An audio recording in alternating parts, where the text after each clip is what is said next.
দর্শক, আমি এখন রয়েছি ব্রাহ্মণবাড়িয়া জেলার নবীনগর সরকারি পাইলট উচ্চ বিদ্যালয় মাঠে। এখানে বাংলাদেশ খেলাফত মজলিসের গণসমাবেশ অনুষ্ঠিত হচ্ছে। আমরা যদি আপনাদেরকে দেখাতে চাই, এই গণসমাবেশকে কেন্দ্র করে কিন্তু খেলাফত মজলিসের অসংখ্য নেতাকর্মী এখানে উপস্থিত হয়েছেন। এই খেলাফত মজলিসের আমির আল্লামা মামুনুল হক কিন্তু এখানে প্রধান অতিথি হিসাবে উপস্থিত রয়েছেন।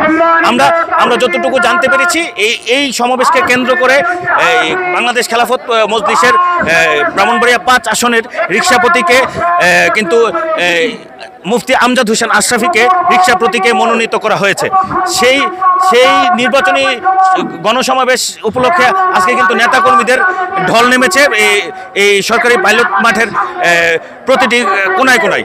তো আমরা যদি আপনাদেরকে আরও দেখাতে চাই যে এই মাঠে কিন্তু উপজেলা খেলাফত মজলিসের সকল নেতাকর্মীরা স্বতঃস্ফূর্তভাবে উপস্থিত হয়েছেন।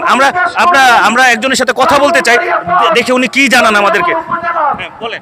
ইনশাল্লাহ যদি ঐক্য জোরের থেকে আট দলীয় জোরের থেকে রিস্কা মার্কা নমিনেশন দেওয়া হয়, ইনশাল্লাহ বিপুল ভোট ইনশাল্লাহ পাস করবো, বিপুল ভোটে ইনশাল্লাহ।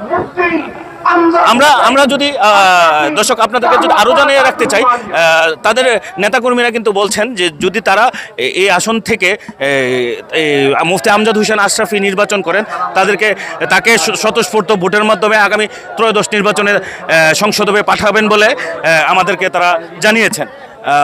এখানে বিভিন্ন জায়গা থেকে, নবীনগর উপজেলার বিভিন্ন জায়গা থেকে ফেস্টুন নিয়ে কিন্তু এই সভাস্থলে তার নেতাকর্মীরা উপস্থিত হয়েছেন।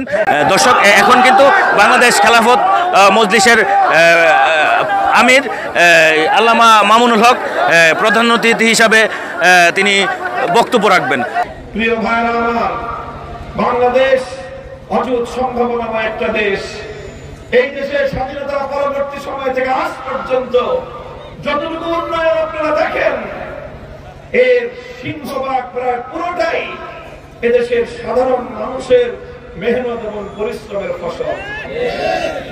আপনারা লক্ষ্য করে দেখবেন, তুলনা করে দেখবেন যে পাবলিক সেক্টর সরকারি খাতগুলোর কি অবস্থা আর প্রাইভেট খাতগুলোর কি অবস্থা। প্রত্যেকটা সরকারি খাত দুর্নীতির আকারে পরিণত হয়েছে। কোন একটা সরকারি খাত থেকে দেশের কোন উন্নয়ন হয় না, লাভ হয় না। আজকে রেল যে দেখেন, সরকারি খাত দুর্নীতিগ্রস্ত, লাভ হয় না। বিমান দেখেন, বাংলাদেশের হাজার হাজার কোটি টাকা খরচ হয়, কোন লাভ হয় না। অথচ একই খাতে যখন প্রাইভেট বিনিয়োগ হয়, প্রাইভেট কোম্পানি যখন বিমান চালায়, ফ্লাইট চালায়, তারা কোটি কোটি টাকা ইনকাম করে, লাভ করে। সরকারি খাত যখন সেই বিমান চালায়, লস হয়। প্রাইভেট সেক্টর থেকে রেল চালালে সেই রেলে লাভ হয়, সরকারি সেক্টর থেকে রেল চালালে সেই রেলে লস হয়। প্রাইভেট সেক্টর থেকে মিল কারখানা চালালে সেখান থেকে লাভ হয়, মুনাফা হয়। সরকারি খাত থেকে মিল কারখানা চালালে শুধু লস আর লস, গচ্চা আর গচ্চা।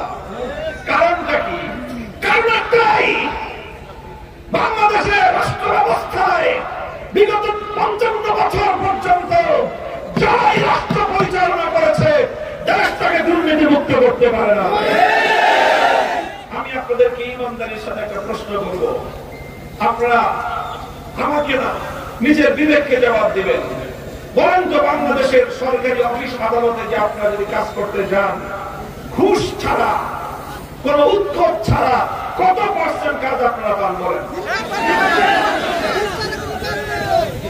এটা আপনারাই বলছেন 1% কাজও পাওয়া যায় না। কারণটা কি? কারণ একটাই, অব্যবস্থাপনা। কারণ একটাই, সরকারগুলো একেবারে আকণ্ঠ, মাথা থেকে পা পর্যন্ত পুরোটাই দুর্নীতিতে নিমজ্জিত থাকে। তাই এই দেশে যা উন্নতি হয়েছে, দেশের জনগণের নিজেদের মেহনত এবং পরিশ্রমের ফসল। আমার দেশের গার্মেন্টসে আমার বোনেরা, আমাদের ভাইয়েরা, তারা মাথার ঘাম পায়ে ফেলে গার্মেন্টসে কাজ করে, তারা মেহনতকে উপার্জন করে, আর সেই উপার্জনের পয়সা দিয়ে তারা যখন চাল, ডাল, তেল, নুন কিনতে যায়, সেখান থেকে ভ্যাট কেটে সরকারের কোষাগার ভরা হয়। আমার বিদেশের বসবাসরত প্রবাসী ভাইয়েরা রক্ত পানি করে দেশের রেমিটেন্স পাঠায়। আমাদের ডিজিটাল কায়দার দুর্নীতি করে বিদেশে পাচার করে। এখানে বিভিন্ন জায়গা থেকে নবীনগর উপজেলার বিভিন্ন জায়গা থেকে ফেস্টুন নিয়ে কিন্তু এই সভাস্থলে তার নেতাকর্মীরা উপস্থিত হয়েছেন এবং এখন প্রধান অতিথি হিসাবে এখানে রয়েছেন আল্লামা মামুনুল হক। ধন্যবাদ। এই ছিল ব্রাহ্মণবাড়িয়ার নবীনগর সরকারি পাইলট উচ্চ বিদ্যালয় মাঠ থেকে আমার কাছে সর্বশেষ তথ্য।